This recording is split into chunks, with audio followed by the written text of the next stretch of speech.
Mga bossing, update sa Isuzu Sportivo natin. Kung napanood nyo yung una kong video, hindi pa siya nababapping, hindi pa siya napipinturahan yung mga ibang parts niya. Ibang tulad nito, yan, yung flat block na yan, hindi pa nabubugahan. Boss, ito na yung kinalabasan niya nung nabuffing na. Grabe. Unang video, kala nyo medyo may pagka-orange siya. Lumabas yung kulay niya nung nabuffing na. Ito talaga yung orig color niya. Kaya bossing, kung kursunada mo to, pili namin to sa first owner mismo, bossing. So, alam na namin, napakasariwa na ito, boss.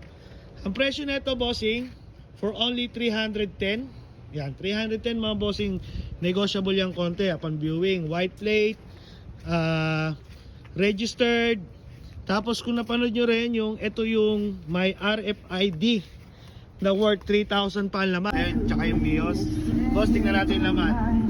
3-4, bossing. Ayan, o. Ang lamig pa ng aircon, mga sir. So pag nakuha mo to, sulit. Kasi may laman pang 3,000. Pwede ka magpabalik-balik. Kahit saan mo gamitin, bossing. And then proven tested na namin to. Nagamit namin sa Pansol, San Pedro Pansol. Papa Pao, baka bukas maga makita kita, yakapin kita.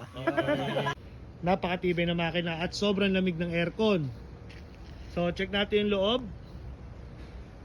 Ito nga pala yung loob, mga bossing. So issue natin, like to, yung sa mga upuan. So ipapaleder na lang yan.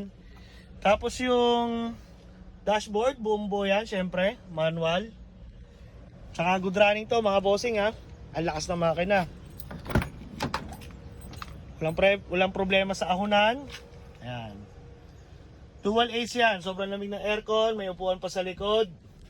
So 8 to 9 seater to, mga bossing. So naghahanap ng 8 to 9 seater pang family. Yan, pwede sa inyo. Napakaganda ng buga, bossing, oh. Di ba? Low budget garage yan. Kuya Pao, works yan, bossing. Panda rin natin.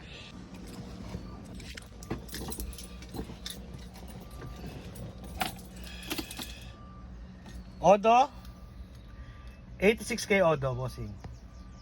86k Odo, napakasariwa. From first owner. One click start, napakaganda. Aircon. Yun, ang lamig, bossing. Hindi sa pagmamayabang, bossing, napaka-quality ng aircon nito, napakalamig. Sabi ng first owner nito, alagang denso to. So, nung tinesting nga namin, napakalamig. O, yan. Okay na okay pa siya, bossing, for only 310. Kung gusto mo yung unit na to, bossing, tawagan mo na ako.